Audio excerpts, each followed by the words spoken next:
خوێندنتان کرد خواردن و خەوی خۆتان کرد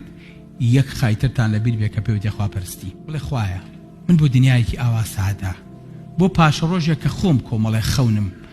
خەوری قەسیلین بەسەر بنیاد ناوە هەموو هەوڵ و ماندوو بوون و جوودەم کردووە یەک دانە ساڵە خۆم و عیلم خستۆتە زاقاوێکەوە کە دەی دەرناچین خۆزگا قەدەر ئەونا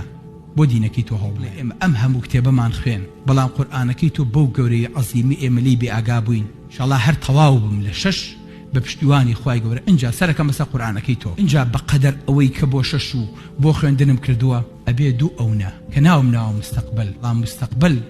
لە قەبر و لە قیامەت و لە باشت و جەهەنەمایە ئەبێ دوو ئەونا هەوڵی خۆم بەم ئینشاءڵڵا بتوانم ئەم بارە ڕاست بکەم خۆشەویستەکانم پێغەمبەری خوا صلی الله علیه وسلم کە باسی باشمان بۆوە کە فەرمێ ئین فی الجنة 100 درجة أعدها الله للمجاهدين في سبيله مع كل درجة وأخرى كما بين السماء والأرض فرمي بهش 100 درجة هي امتحان لچنا يلا خواهي قبل آمادي كردو بوشي بس بو مجاهد كان أو 100 درجة مجاهد بدرجة يكد بي أبري وأي ببي جهدو ماندو بونو شهيد يكد درجة بدرجة برز بيتو لا خواهي قبل يعني تو يقد يقلص صديق بيني لو درجة مجاهدي وامتحانيا براویت بۆیە هەر کاتێک خوێندنتان کرد خواردن و خەوی خۆتان کرد یەک خایترتان لەبیر بێ کە پێوتێ خواپەرستی بڵێ خوایە بۆ دنیایەکی ئاوا سعادا بۆ پاشە ڕۆژێک کە خۆم کۆمەڵێ خەونم خەوری قەسیلین بەسەر بنیاد ناوە ئەم هەموو هەوڵ و ماندوو بوون و جوودەم کردووە یەک دانە ساڵە خۆم و عیلم خستۆتە زاقاوێکەوە کە دەی دەرناچین خۆزگا بەقەدەر ئەونا بۆ دینەکەی تۆ هەوڵمەیە لە سوژدەیە عەبوو بۆ تۆ کتێبەکانی تۆ مطالعە کرد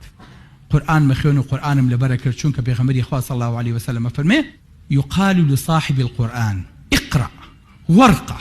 ورتل كما كنت ترتل في الدنيا فإن منزلتك عند آخر آية تقرأها بحافظ قرآن بخوێنەری قرآن بدارسي قرآن ألين بخوێنە برز بروا وبخوێنە لأخير أو آياتي کە پێگەی درجة چەنە درجة كله شوێنەیە لە باشتە دی بڵێ ئەم هەموو کتێبەمان خوێن بەڵام قورئانەکەی تۆ بەو گەورەی عەزیمی ئێمەلی بێ ئاگا بووین ئەڵڵا هەر تەواو بم لە 6 بە پشتیوانی خوای گەورە اینجا سەرەکەم بەسەر قورئانەکەی تۆ اینجا بەقەدەر ئەوەی کە بۆ 6 و بۆ خوێندنم کردووە ئەبێ دوو ئەونا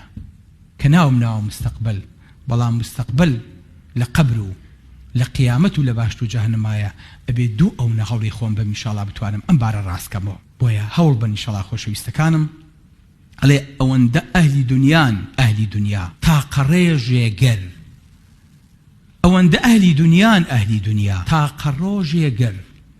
من ئەوەندە ئەهلی خودابم دەبمە پێغەمبەر ئەوەی خەڵک بۆ دنیا هەوڵەیا و سەعاتی بۆ ئەبژێرێ و ماندووبوون و جەفای بۆ کێشێ ئەگەر ئەوە ئەهلی خوا بوایە بە یەک ڕۆژ لەو ڕۆژانە ئەبوو بە پێغەمبەر و ئینشاءڵڵا ئەم جانیبەمان بیر نەچێ بۆ دایکان و بۆ باوکانیش بۆ خۆشمان وەکو کۆمەلگا بڵێن خۆزگایەک بۆ قیامەتی خۆمان ئەوەندەی قوتابیەکی 6 خوێندن و لێبڕان و جوهد و ماندووبوونێ کرد ئەمە بەقەدەر ئەوە بمانتوانایە بۆ قیامەت و بۆ پاشە ڕۆژی خۆمان بژین کە ژیان و حەیات و زیندووبوونەوە و ئەبەدی ژیانەی ترایە وەکو خوای گەورە فەرمێ الآخرة خير وأبقى قيامت بردوام و چاکترە